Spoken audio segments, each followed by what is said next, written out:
Todo grupo de pessoas, para funcionar bem, precisa de rotina e intenção. E caso você esteja no momento finalizando esse ano que o teu time não está tão conectado assim, tem 3 passos que você pode usar para reajustar e colocar nos trilhos de volta. O primeiro passo é a reavaliação. Você precisa diagnosticar antes de agir.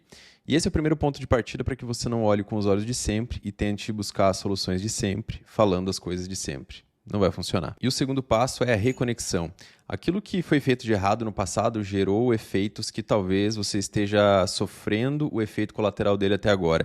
Se reconectar com seu time é um baita passo positivo para que você, além de fazer um bom diagnóstico e consiga de fato uma boa mudança, se reconectar com as pessoas é a ponte para que isso de fato funcione. E se você seguir os 2 primeiros corretamente, o terceiro passo é uma consequência, que é a etapa de repensar. Mas não é repensar o geral, aquele aspecto filosófico, é repensar qual é o trabalho que a gente precisa fazer.